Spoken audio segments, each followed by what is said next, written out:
Okay, so this is our E3 demo. If you step forward and take your photograph, go on, there we go. That's it. So we got, it takes your photograph. Actually on the demo floor, you're split into two teams to try and get across the whole idea of DriveClub, which is, it's not about the cars, it's not about the tracks, it's about beautiful racing with your friends, having fun, competing in clubs. So you get up to 12 members in the club, they set it all up, they race against each other. You can set challenges against each other. There's implicit challenges, ones that are set by the player, or automatic challenges that get set by the engine itself, and it will pick out the best things and pitch you against either the people closest to you or the people who you're most friends with. It tries to give you something that's relative to you at all times. So it either improves your racing, helps you with your friends, or the most enjoyable thing is to go around telling your friends that you beat them. So this is one of our Scottish tracks, set in the late spring, so it's a little bit dour, a little bit dark, but we've done a fair few things with the PS4 that we couldn't do before. We've gone for completely procedurally generated skies, so every time you race the game, the sky is completely different. At the moment it's overcast, a little bit dark, but you'll be able to set whether it's completely clear or completely stormy later on down the line. But at the moment it's different every time. We've completely redone our rendering methods. We've developed our own method for capturing materials. So now we have physically based materials, so we can do any time of day, pretty much anywhere in the world. And you can tell the difference by where you are, how high you are, and what it looks like.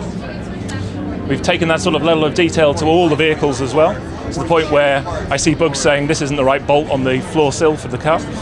And we're pretty much trying to push the PS4 as far as we can graphically, and it's beginning to look pretty neat. There's things in here that we would love to have got into the video, like the skies, but there's things in the videos that aren't quite in here yet, but we're pushing as hard as we can to get everything done, and we're concentrating on getting everything as beautiful as possible.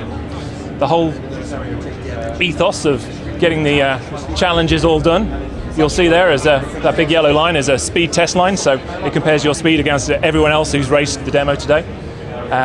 Unfortunately, you didn't quite manage to beat them.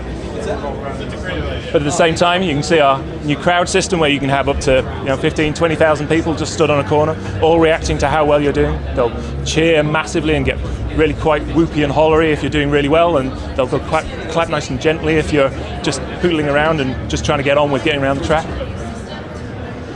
But the main thrust of it is all this is a nice social driving game that everyone can get involved with on all levels. We got a stunning new physics model, which we've tailored lovely so that everyone can get in and get a nice entry-level sense of control, so you can learn and build, and then with your team members and your club members and with the aid of Share, you can actually learn how to get around the tracks quicker and better. So you work with each other, trying to improve how you can get around the tracks, how quickly you can get around the tracks. You can ask other members of your team, like how do you get through there quickly, and then quickly press the share button. It's also made development much easier because our QA department continuously send us share videos of you've got this bit wrong, you need to redo this, and there's no arguments anymore. Well, the main appeal is we've had 20 years of racing heritage. We've been doing driving games for God knows how long on every PlayStation generation. So this is the pinnacle of 10 years of design work.